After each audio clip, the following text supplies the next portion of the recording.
everyone. Welcome to our channel IAC Steno. We are starting the passage at speed of 100 word per minute. Start.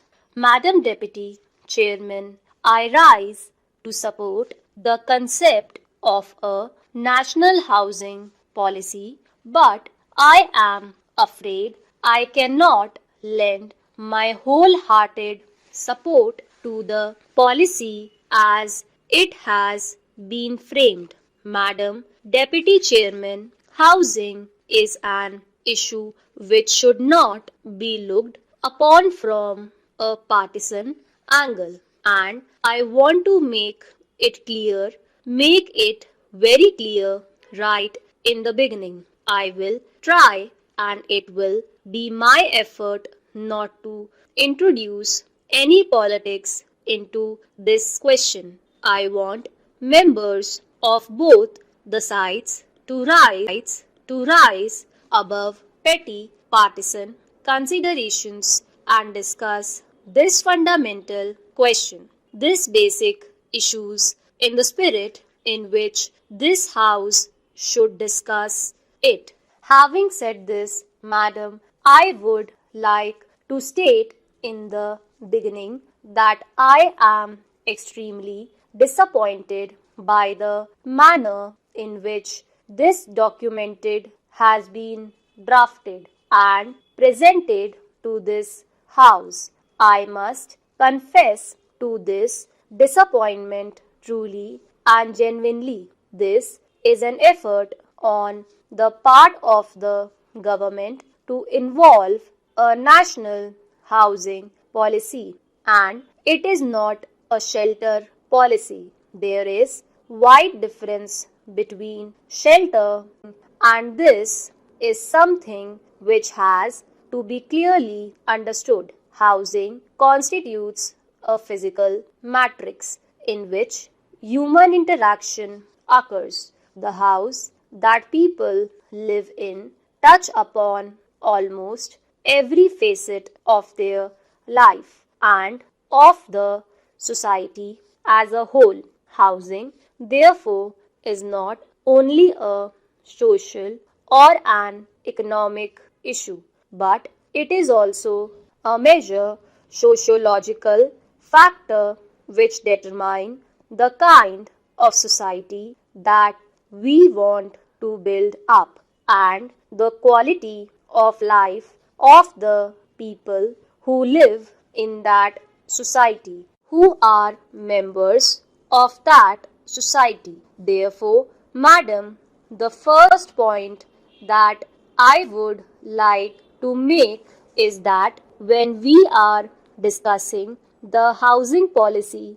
we cannot discuss shelter in isolation. The housing policy must include within its ambit the overall economic policy of the government. There must be an indication of the policy frame in which we propose to solve this problem, which is an essential part when we are discussing the national housing policy. This is the first deficiency which I notice in this document. It does not deal with the policy frame, the economic policy frame in which we propose to tackle this problem. We are talking of slums and we are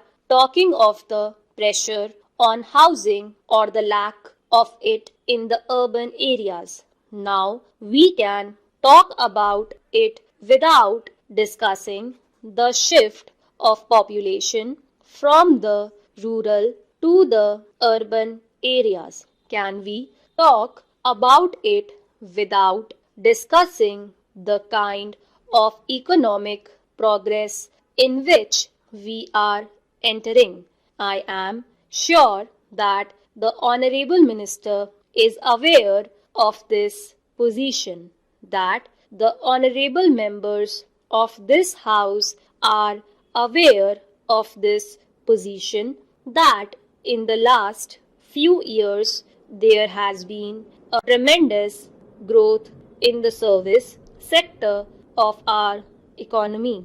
And what has been the result of that? The service sector, which include hotels, tourism, insurance, and such other forms of economic activity, has attracted large number of people into the urban areas. In fact, the rate of urbanization in this country is a part of our economic development, but it is extremely alarming in its proportion. If this is going to be the kind of influx into our cities from the rural areas, then it is very clear that in the urban areas, the entire structure going to collapse under the weight of this influx. And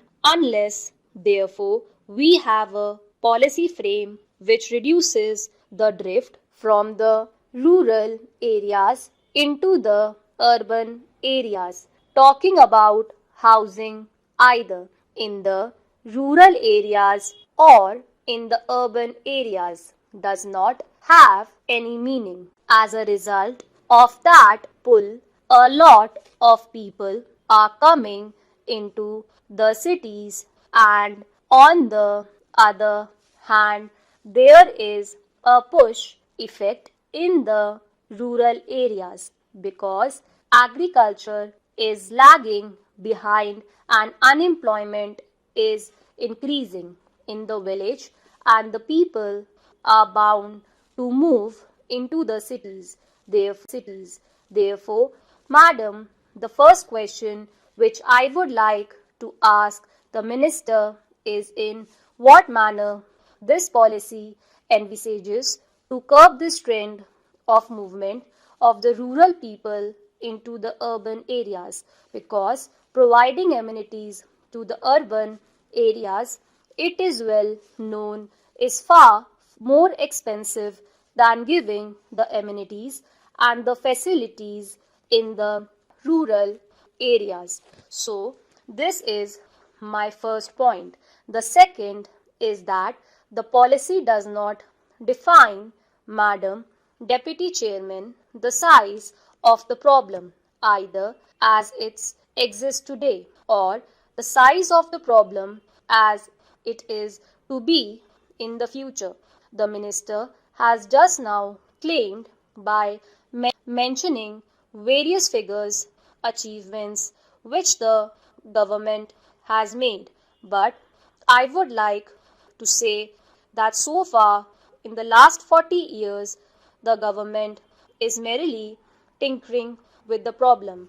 We have only touched the margin of it. We have never cared to get to the core of the problem. This policy document, if it is implemented, will only touching the problem. Stop.